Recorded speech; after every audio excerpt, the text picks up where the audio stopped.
Hi Al, so this is The Firework Maker's Daughter and we are going to be reading chapter 2 today. So, next morning, while Lackland was at the paper merchant's buying some cardboard tubes, Lila went to the elephant house to see Chulak. When she heard what Lackland had told him, she was furious. Mount Merapi, Razvani, the royal sulphur, and he wasn't going to tell me. Oh, I'll never forgive him. That's a bit drastic, said Chulak, who was busy making the elephant ready for his new job. He's only thinking of you. It's dangerous after all. You wouldn't catch me going up there. Ha, she said. It's all right to let me make golden sneezes and Java lights, I suppose, little baby things, but not to let me become a real firework maker. He wants me to stay a child forever.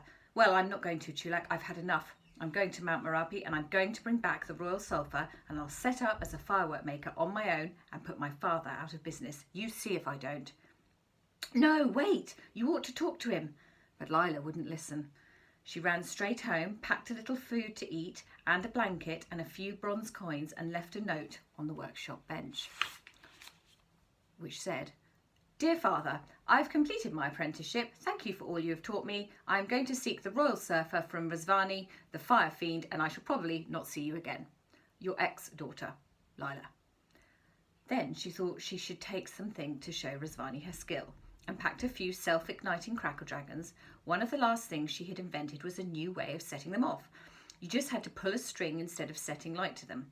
Because the string was soaked with a solution of fire crystals, she put 3 of them into her bag, took one last look around the workshop and slipped away. When Lackland came back and found her note, he read it with horror. Oh, Lila, Lila, you don't know what you're doing, he cried, and ran out into the alley. Have you seen Lila? He asked the fried prawn seller. She went off in that direction. About half an hour ago. She had a bundle on her back, added the batik painter. It looked as if she was going on a journey. Lackland hurried after her at once, but he was an old man with a weak heart and he couldn't run fast and the streets were crowded.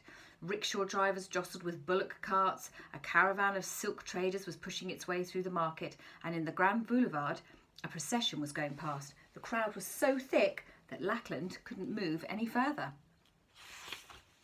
The reason for all the excitement was that the white elephant was being led to his new owner.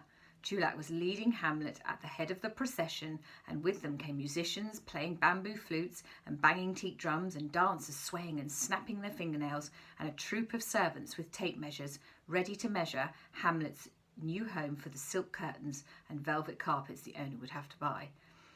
Flags flapped and banners waved in the sunlight, and the white elephant shone like a snowy mountain. Lackland forced his way through the crowd to Chulak's side. Did you tell Lila about Razvani and the royal sofa? He panted. Of course, said Chulak. You should have told her yourself. Why? Because she's gone, you wretch. She's gone off by herself to Mount Merapi and she doesn't know the rest of the secret. Is there more then? Of course there is, said Lackland, struggling to keep up. No one can go to the fire fiend's grotto without protection. She needs a flask of magic water from the goddess of the Emerald Lake. Otherwise she'll perish in the flames.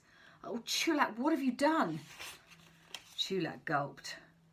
They were nearly at the house of the white elephant's new owner, and they had to slow down to allow all the dancers and musicians and flag bearers to get through the gate first and form 2 lines for the white elephant to walk between. Then Hamlet whispered, just loud enough for Chulak to hear. I'll find her. Help me get away tonight, Chulak, and we'll go and take Lila the magic water.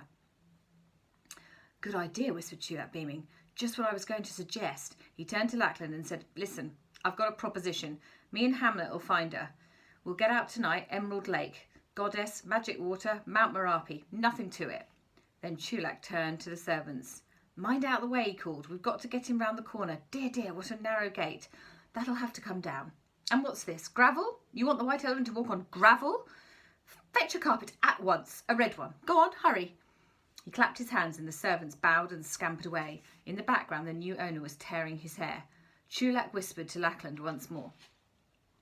Don't worry, we'll get away tonight. All we need is a tarpaulin. A tarpaulin? Whatever for? No time to explain now. Just bring one to the gate tonight. And Lackland had to make do with that. He went back to the workshop feeling heavy-hearted. All this while, Lila had been making her way through the jungle towards the sacred volcano. Mount Merapi lay far to the north, and she had never seen it until late that afternoon she came to a bend in the jungle path and found herself beside the river. The size of the great mountain made her gasp. It was far away on the very edge of the world, but even so, it reached halfway up the sky, with the bare sides rising in a perfect cone to the glowing crater at the top. From time to time, the fire spirits who lived there rumbled angrily underground and threw boiling rocks high into the air. A plume of eternal smoke drifted from the summit to join the clouds. How could I ever get there, she wondered, and felt her heart quail. But she had chosen to make the journey, and she could hardly turn back when she had barely begun.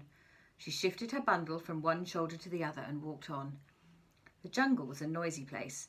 Monkeys gibbered in the trees and parrots screeched, and crocodiles snapped their jaws in the river. Every so often Lila had to step carefully over a snake sleeping in the sun, and once she'd heard the roar of a mighty tiger, there was no one to be seen except some fishermen laboriously rowing their boat across from the other side of the river. She stopped and watched as they brought their boats in towards the bank where she was standing. They weren't making very good progress. There were 6 or 7 of them, and all their oars were getting in one another's way. As she watched, one of the fishermen missed the water completely with his oar, which swung round and clumped another fisherman on the head. That fisherman turned around and punched the first one, who fell off his seat with a squeal and dropped the oar in the water. One of the others tried to grab it, but instead he fell out of the boat, which rocked so violently the others all cried out in alarm and grabbed the sides. The man who'd fallen out was splashing and spluttering as he tried to climb back into the boat, and all the crocodiles basking in the shallows looked up, interested. Lila caught her breath in alarm, but the fishermen were so helpless that she could hardly stop herself laughing, because when the man in the water leaned over the gunwale, all the men in the boat leaned over that side to help him, and the boat tipped over so far that they nearly fell in too. They suddenly realised what was happening and let go. And then the boat tipped back the other way and they all fell on their backs. And the crocodiles slid off the sandbank and began to swim towards them. "Oh, pull him in, you stupid creatures," Lila cried. "Over the end, not over the side." One of the fishermen heard her and hauled the man over the stern to lie in the bottom, flopping and gasping like a fish. Meanwhile, the boat had drifted into the side and Lila put out a hand to stop it bumping. As soon as they saw her, the fishermen nudged one another. "Look," said one of them. "Go on," muttered one of them. "You ask her." "No, it was your idea. You do it." "It wasn't me, it was Chang." "Well, he can't say anything. He's still full of water." Finally, one of them snorted with impatience and stood up, making the boat rock alarmingly. He was the stoutest man in the boat and by far the most impressive, for he wore an ostrich plume nodding in his turban, an enormous black moustache and a tartan sarong. "Miss," he said, "would I be correct in supposing that you were hoping to cross the river?" "Well, as a matter of fact, I was," said Lila. He tapped his fingertips together with pleasure. "And would I also be correct in supposing that you had a little money?" A little, yes," said Lila. "Could you take me across? I'll pay you." "Look no further," he said proudly. "Rumbashi's river taxi is at your service. I am Rumbashi. Welcome aboard." Lila wasn't sure why a river taxi should have the name The Bloody Murderer painted on the bow, nor why Rumbashi should be wearing no less than 3 daggers in his belt, one straight and one curved and one wavy. However, there was no other way to cross the river, and she stepped aboard, trying to avoid the man who'd been saved from drowning, who was still lying dripping in the bottom of the boat. The others took no notice of him at all, but rested their feet on him as if he was a roll of carpet. "Cast off, my brave lads," cried Rumbashi. Lila sat in the prow and held the sides apprehensively as the bloody murderer swayed out into the current. Behind her she could hear the clash of oars as the blades banged together, the cries of pain as one man's handle struck another man's back, and the groaning and cursing as the half-drowned man tried to regain his seat. But she didn't take much notice, because there was plenty to look at out on the water. There were dragonflies and hummingbirds and a family of ducks out for an afternoon cruise, and crocodiles practising looking like logs, and all sorts of things. But presently she noticed that the rowers had stopped talking, and the boat wasn't rocking unsteadily as it had been when they were rowing. In fact, it was drifting.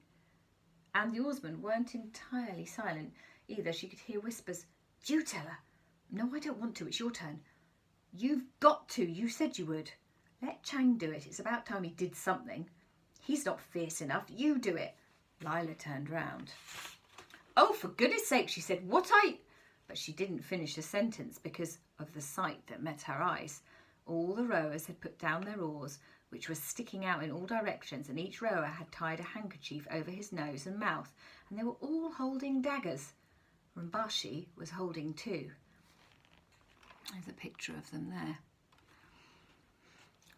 They all jumped slightly when she turned round. Then they looked at Rumbashi. Yes, he said, fooled you. Ha! Ha! This isn't a river taxi at all. We're pirates. The fiercest pirates on the whole river. We'd cut your throat as soon as look at you. And drink your blood, one whispered. Oh, yes, and drink your blood, all of it. Hand over your money, come on. He waved his dagger so vigorously that the boat rocked and nearly fell out. Lila almost laughed. Pay up, said Rumbashi. You're captured. Your money or your life. I warn you, we're desperate men. And that is the end of chapter 2, Owls.